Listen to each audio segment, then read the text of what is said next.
Race number 5 at Ascot. It's over the 1500 metres mark. We threw out a Quinella of the day a little bit earlier. I think we've probably got another one here. Yeah, this looks to be a very, very handy Quinella between Ravelli and 3 Regal Class. Have a look at them last start. Regal Class looking to get clear at the 250. Laurentinio a length and a half. Regal Class with the inside run, Compass Point, and then Revelli is starting to run home pretty well in behind them with 100 to go. Regal Class shut up on the inside to grab Laurentinio, followed then by Revelli, but Regal Class too strong for them in the final event. Watching this live, I thought that if they went head to head again next time, knowing that Regal Class would get more weight, I'd be all over Ravelli. But watching this replay a couple of times, Ravelli had absolutely every opportunity, sitting on the back of Regal Class, then getting through traffic nicely. And I think Regal Class showed when the turn of foot went on, it was too good for it. Now, Ravelli made up some late ground, but Regal Class have put the cue in the rack. I think even with this weight swing, and it is going to be 1 kilo, I think Regal Class can get the job done again. Yeah, Regal Class was holding Ravelli quite comfortably on that occasion. We've also got there number 7, Clever Keza, a really nicely bred type, smart missile, out of his Zabeel mare, and was so impressive winning a maiden last start. It's got to go on with it now, a big type of animal as well. Yeah, it was backed in from about $9 to I think about $4 on course. We've seen Duck Feet come out, of course, on the weekend and run a nice race, so the form lines have held up there. Barrier 8, 55 kilos. I think this horse can roll to the front and be certainly competitive. On top for you, Adam? I'm going to go with number 3 here, Regal Class, from 9 Ravelli, 7 Clever Keza, and 4 Night of Pro. 3 on top for me too, Adam. Regal Class from the 9 Ravelli, number 7 Clever Keza, and 2 Something Big.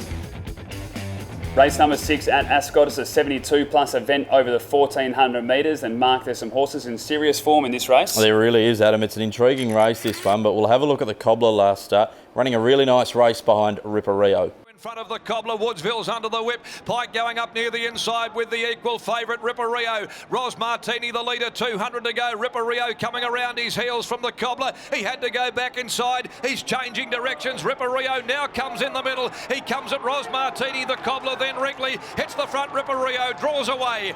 Took a bit of getting there, but Ripper Rio got home from the Cobbler. Nice performance there by the Cobbler. Certainly an improved run. We've been waiting for this horse to win. It's been 563 days now without that victory, but this horse is much better than that stat suggests. I think with 54.5 kilos from barrier 3, Chris Parnham taking the ride and plenty of speed in the race, this horse will get its chance. Our mate Al Woodsville and Settlers Creek also come out of that replay we just saw, but number 2 Den D was so impressive first up, winning the Marjorie Charleston, and then last start winning the Sheila Quinn. On the quick 1 week back up here is a concern for mine, Adam, because she hasn't handled it in the past. No, she hasn't, but I think this is a perfect race for her, a 72 plus class with the claim of Aaron Mitchell as well. Means she goes around with the 58 kilos, gets that lovely draw and the speed in the race. I think the form lines are too good to ignore here. I think she'll be winning this race. Number 9, our mate Al, I'm quite keen on here. I think there looks to be a bit of speed on with the likes of Senso and Corporate Larrikin. I think this galloper can sit midfield and just swamp them second up here. Saw its turn of speed last preparation. I think it's in for another good preparation. Historically, this horse trials okay, runs fairly first up and then really knuckles down second up, and I'd be expecting the same again here. Drawn nicely in barrier 5, gets a 1.5 kilo claim, so it's only going around with 52.5. Has 1 second up, as I mentioned, is 2 from 3 at the track in distance. I'm with you with the speed in this race from Corporate Larrikin, Senso, Woodsville, these types as well. It'll be flashing home late and certainly a winning chance. Adam, on top for you. Number 2, Den D, from 8 the Cobbler, 7 Bollywood Blitz, and 9 our mate Al. I've got the 9 on top, our mate Al, from number 7 Bollywood Blitz, 5 Dane Finn, and 8 the Cobbler. Race number 7 at Ascot. It is the listed event. It's the Old Comrades Stakes, and really looking forward to this one, Mark. Yeah, this is a cracking race, Adam. We'll go straight into the replay, though, of the Grandstand Cup, won by Man Booker. Noski, though, not letting him out of his sights here on the favourite, Man Booker, who cruised up to him. It's Man Booker, great shot, 2 lengths behind them. Red Aura starting to get home well with young Lionel. Man Booker had hit the front, great shot, digs in at the 100 metres. Man Booker the outside, though, a neck clear from great shot, then Red Aura, Dark Musket, but he does it again. Man Booker's home. Man Booker. Another tremendous performance by Man Booker, pulled through those early stages, but continued just to knuckle down all the way to the line to get the job done.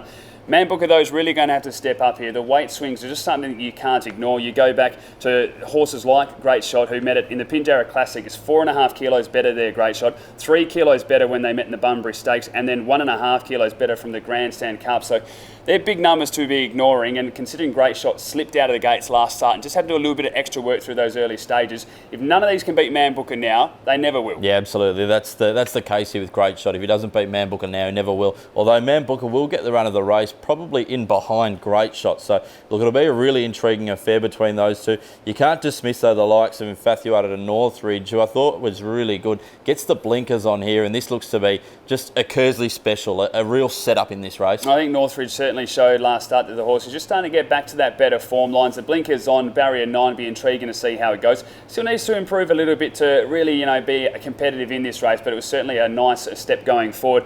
I'm quite keen on Infatuated in this race as well. Carrying 60.5 kilos, drops down to 54 from barrier 5. I think can push forward and actually sit outside Great Shot. You mentioned that Man Booker can get that really nice run behind. I think it'll be behind these two, and it'll be an improver. But you have to tip Great Shot in this race because, as we said, if it doesn't win now, it never will. From 1, Man Booker, 8, Infatuated, and 9, Northridge. Yeah, there's no obvious speed outside of Great Shot, so he should get it easy enough out in front. 2 on top for me as well, Great Shot. From the 1, Man Booker, number 9, Northridge, and 8, Infatuated.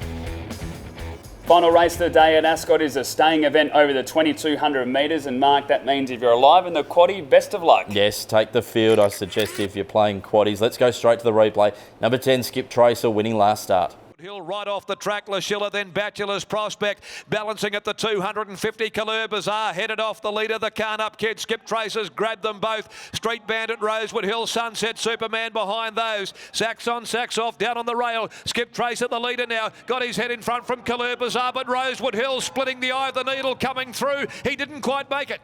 Good performance by Skip Tracer, and certainly deserved the victory as well. Was only beaten 1.5 lengths to start before and then able to hold on here. The difference with this galloper now, 5 years of age, is able to settle. We used to see back in the day it had to lead and it pulled through those early stages, but now it's just able to relax and then show that nice turn of foot late, and that's something that Keith Jeffries alluded to after the race. It's a big difference, but now it does give weight to gallopers like Couleur Bazaar, which meets at 1.5 kilos better. Was still a bit wayward up the straight, as we saw on that occasion as well. A protest was fired in from Rosewood Hill and Ben Pearce, but there was dismissed on that occasion. But Rosewood Hill is in great form. Another one I want to touch on here, Couleur Bazaar. Now, Adam, we spoke about this horse 3 starts ago, desperately unlucky when third, and its last 2 starts has had to breeze outside of the leader, which hasn't been ideal. Gets every possible here from barrier 2. Yeah, we've been following this horse quite closely, 3 thirds in a row, and probably could have won all 3 races as well. From barrier 2, there looks to be a little bit more speed in this race, so again, it has to be a serious chance. Number 3, Proxy, really dashed home late well last start. Should be fitter for that. Barrier 1 gets every possible again. All about this horse settling to be in the finish. Yeah, it certainly is. And look, we threw it out as one of the better place bets because it had that run over the 2,200 metres last start. You take a look at the top of the straight, it is checked numerous times and then finally gets out and lets down. If the horse got out then it probably wins the race, and from there we're looking at it a different way. But barrier 1, the big question mark for mine, but again, you just know what you're going to get with Proxy. On top for you? Yeah, I'm going to go that way. Number 3, Proxy, from 5, Couleur Bazaar, 2, Capo Doro, and 8, Harpoon. I've got the 5 on top, Adam. Couleur Bazaar. From the 3, Proxy. Number 7, Striking Star, and 8, Harpoon.